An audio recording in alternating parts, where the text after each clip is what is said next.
this lecture we are going to study about the coordination and control. ये biology का एक important chapter है MDCAT के हिसाब से भी और दूसरे भी आपने जितने भी कम्पिटिटिव एग्ज़ाम्स देने हैं उनके हिसाब से भी। सो इधर से हम देख लेते हैं कि बायोलॉजी का जो एमडीकैट में जो हमारे पास वेटेज आ रहा है वो 81 मार्क्स का है।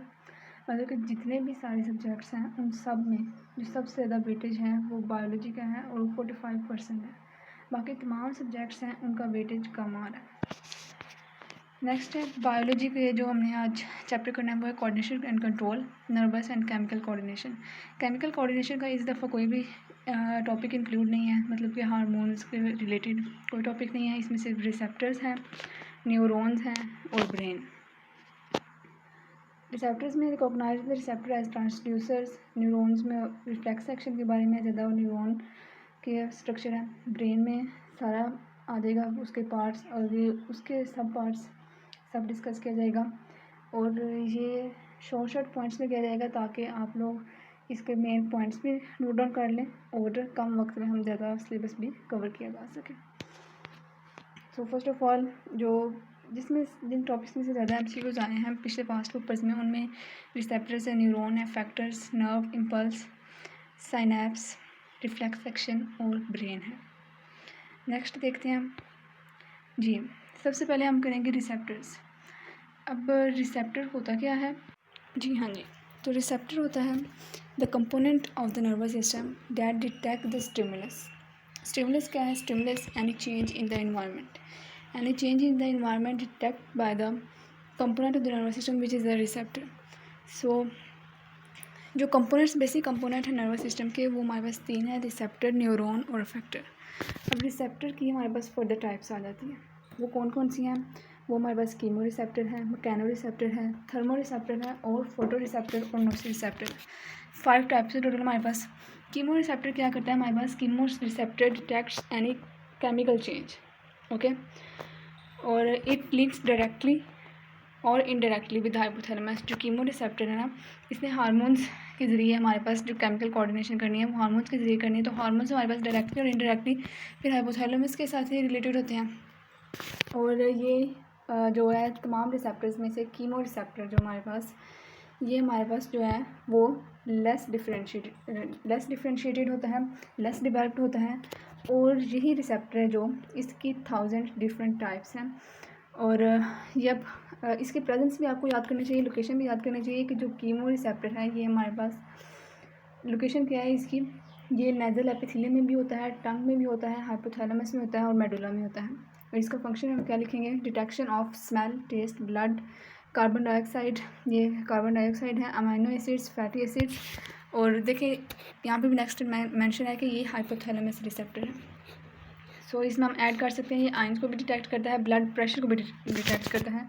मोस्ट इंपॉर्टेंट क्या आ गया इसमें? ये ब्लड प्रेशर भी डिटेक्ट करता है। नेक्स्ट हमारे पास आ जाता है जी mechano receptors. Mechano receptors are present in the skin, blood vessels and ears, okay. So ये देख लें, टच हमारे पास आ जाएगा स्किन में, प्रेशर ब्लड वेसल्स में, हेयरिंग ईयर्स में और इक्विलिब्रियम। जो इक्विलिब्रियम है ये भी हमारे पास ईयर्स के ज़रिए ही हम इसको डिटेक्ट आउट करते हैं, ओके। सो नेक्स्ट अब हम देखते हैं thermo receptors. So these mechano receptors, जो मैकेनो रिसेप्टर्स हैं जो जॉइंट ऑफ आर्थ्रोपोड्स के पर भी मौजूद होते हैं। नेक्स्ट आ जाता है हमारे पास thermo receptors. Thermo receptors are mostly found in skin और ये भी जो है ये भी हाइपोथैलेमस में मौजूद होते हैं। सो नेक्स्ट हम देखते हैं कि इनका फंक्शन क्या है, response to cold and warm. और जो हमारे पास हॉट थर्मो रिसेप्टर्स हैं जो हमारे पास हॉटनेस को डिटेक्ट करते हैं उसको हम रफनी एंडिंग्स कहते हैं, और जो कोल्डनेस को डिटेक्ट करते हैं उसको हम क्रॉस एंड बल्ब कहते हैं, ठीक है, क्रॉस एंड बल्ब। नेक्स्ट हम देख लेते हैं, नेक्स्ट हमारे पास फोटो रिसेप्टर्स। फोटो रिसेप्टर्स ये लोकेशन इनकी क्या हो जाएगी? आई हो जाएगी, रेटिना ऑफ आई। फंक्शन इनका क्या होगा? Detect light stimuli. और ये रॉड में पाए जाते हैं और ये कोन्स में पाए जाते हैं, ठीक है। ये जो फोटो रिसेप्टर्स हैं ये हमारे पास इधर लिखा नहीं हुआ है लेकिन ये होते हैं आई में ठीक है, रेटिना ऑफ आई। और इनको हम इलेक्ट्रोमैग्नेटिक रिसेप्टर्स भी कह सकते हैं। जो फोटो रिसेप्टर्स हैं ये हमारे पास इलेक्ट्रोमैग्नेटिक रिसेप्टर्स हैं। नेक्स्ट आ जाता है नोसी रिसेप्टर्स। ये होते हैं फ्री नर्व एंडिंग्स, अनडिफरेंशिएटेड इनकी एंडिंग्स होती हैं और फ्री नर्व एंडिंग्स होते हैं। ये स्किन, जॉइंट्स और इंटरनल ऑर्गन्स में पाए जाते हैं। ये सेंसेशन ऑफ पेन को डिटेक्ट करते हैं। ठीक है, नेक्स्ट नोसी रिसेप्टर्स की फर्दर टाइप्स हैं, वो भी हम डिस्कस करते हैं। ये रहे नोसी रिसेप्टर्स। ये क्यूटेनियस है, जो उसको हम कहेंगे, जो स्किन में हमारे पास डिटेक्शन ऑफ पेन करते हैं उसको हम क्यूटेनियस रिसेप्टर्स कहेंगे। जो जॉइंट्स एंड बोन में हमारे पास रिसेप्शन होती है वो हमारे पास सोमैटिक रिसेप्टर्स हैं। और जो इंटरनल ऑर्गन्स में हमारे पास रिसेप्शन होती है वो उसको हम कहेंगे विज़ुअल। ठीक हो गया। नोसी रिसेप्टर्स जो पेन रिसेप्टर है, इसके 3 फर्दर टाइप्स हैं, क्यूटेनियस, सोमैटिक, विज़ुअल। जो पेन ऑफ सेंसेशन है, जो सेंसेशन पेन है वो स्किन में होगी तो हम क्यूटेनियस कहेंगे, जॉइंट्स और बोन्स में होगी तो सोमैटिक कहेंगे, और इंटरनल ऑर्गन्स में होगी तो हम उसको विज़ुअल कहेंगे। ठीक है, विज़ुअल रिसेप्टर्स। नेक्स्ट देख लेते हैं जी। नेक्स्ट है हमारे पास मिजनर कार्पसल्स और पेसिनियन कार्पसल्स। पेसिनियन कार्पसल्स को हम लैमिनर कार्पसल्स भी कहते हैं। मिजनर कार्पसल्स सबसे पहले हम डिस्कस करते हैं। So Meissner corpuscles are actually located in the dermis of skin. और ये डर्मस ऑफ स्किन क्या होता है, एक होता है एपिडर्मस और दूसरा हमारे पास है डर्मस, जो बिल्कुल अपर लेयर है। ठीक है, जिनके ऊपर आपको हेयर्स वगैरह नज़र आ रहे हैं उनको हम कहेंगे एपिडर्मस। और जो हमारे पास उससे नीचे लेयर है, ठीक है, जहाँ पर हमारे पास टच सेंसेशन महसूस होता है हमें, वो होता है हमारे पास डर्मस लेयर। और उसके नेक्स्ट हमारे पास होते हैं मिजनर कार्पसल्स। और मिजनर कार्पसल्स किस शेप में होते हैं, ये एक लॉन्ग स्टॉक होती है। ठीक है, यूँ कर लेंगे, और इसके ऊपर एक हमारे पास बल्ब लाइक स्ट्रक्चर होता है। ठीक है, इसके अंदर हमारे पास मिजनर कार्पसल्स इस शेप के हमारे पास होते हैं। और ये डर्मस में हमारे पास मौजूद होते हैं। अगर ये हमारे पास हम स्किन को कर ले मेंशन, तो ये जो हमारे पास ऊपर ये लेयर है ये हमारे पास एपिडर्मस की होगी, ये हमारे पास डर्मस की लेयर होगी जहाँ पर हमें सेंसेशन महसूस होती है। और यूँ ये जो हमारे पास स्ट्रक्चर है, ये जो हमारे मिजनर कार्पसल्स हैं, ये हमारे पास इधर इधर मौजूद होती हैं। ओके, सो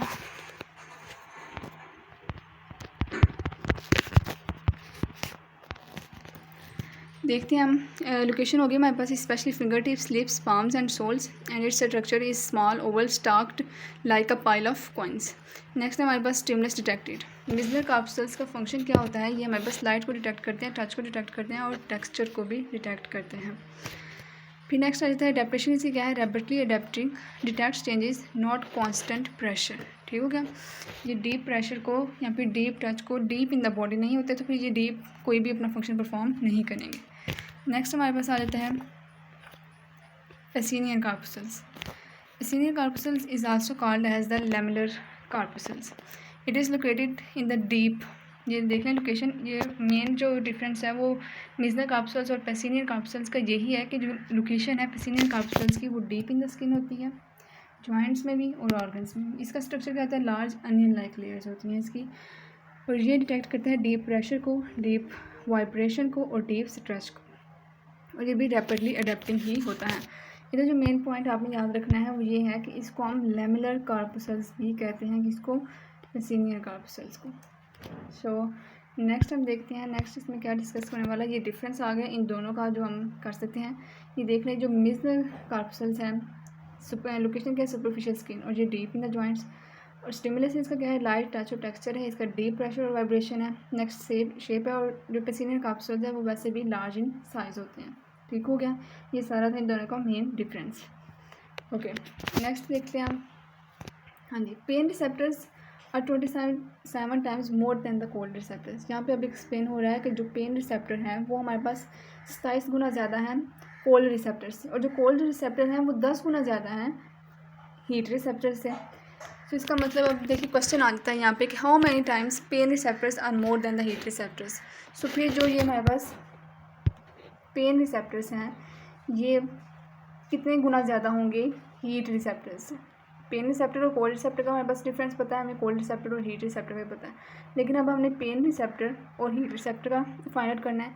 अगर पेन रिसेप्टर्स 27 टाइम्स मोर है, ठीक हो गया, पेन रिसेप्टर्स हमारे पास क्या है, 27 टाइम्स मोर हैं। किससे मोर हैं वो भी हम देख लेते हैं।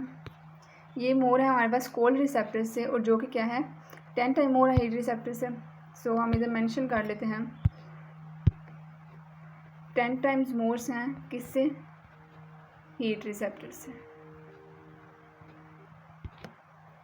ठीक हो गया। इसको अब हम सॉल्व कर लें हमारे पास तो हमारे पास आ जाता है 270। ओके हो गया। तो इसका मतलब क्या हुआ कि जो पेन रिसेप्टर्स हैं वो 270 times are more than the heat receptors. So next देखते हैं अब हम। नेक्स्ट है हमारे पास ये टाइप्स आ गई हैं, ये देख लें। एक है यूनिपोलर, बाइपोलर, सोडो यूनिपोलर और मल्टीपोलर। इनको हम डिस्कस करते हैं, लेकिन इनको डिस्कस करने से पहले हमारे पास एक पॉइंट पीछे मिस हुआ है, वो ये है कि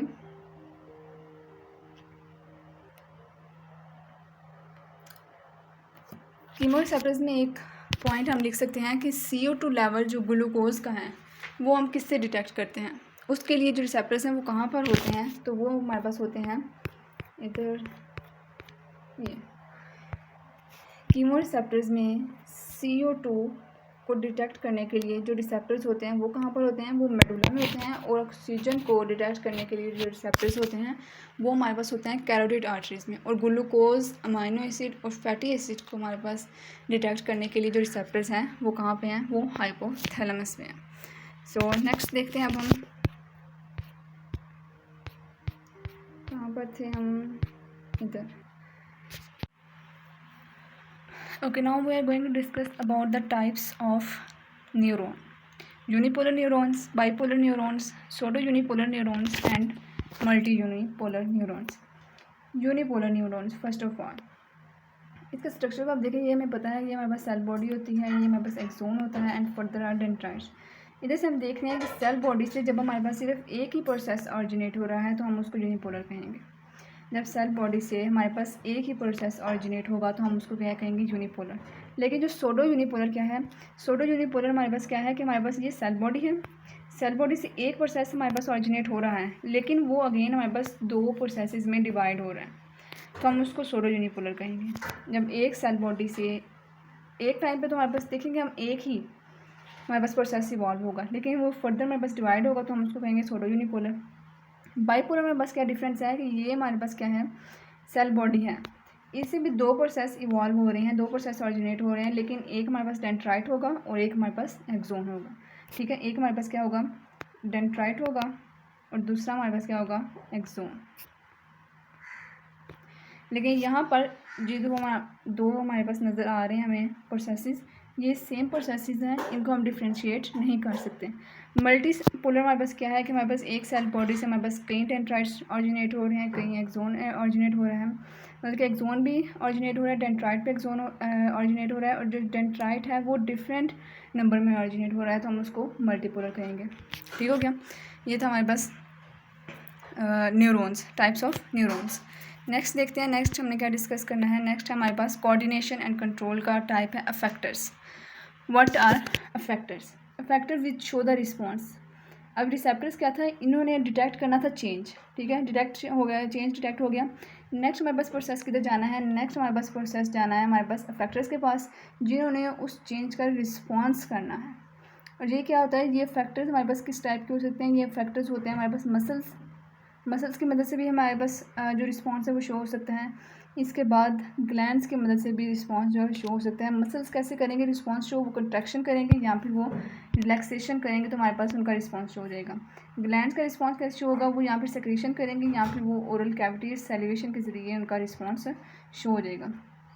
तो अगर एग्जाम्पल में आ जाता है कि रिफ्लेक्स एक्शन में कौन सा है, तो रिफ्लेक्स एक्शन में ये फैक्टर्स इन्वॉल्व होते हैं। तो कंट्रैक्शन और रिलैक्सेशन का भी अगर ऑप्शन हो तो हमारे पास ये भी रिफ्लेक्स एक्शन में आएंगे। और अगर हमारे पास सैल्यूशन वगैरह भी, ये अक्सर MCQs में आता है, तो सैल्यूशन भी हो तो ये भी हमारे पास क्या होगा, रिफ्लेक्स एक्शन में ही कंक्लूड होगा।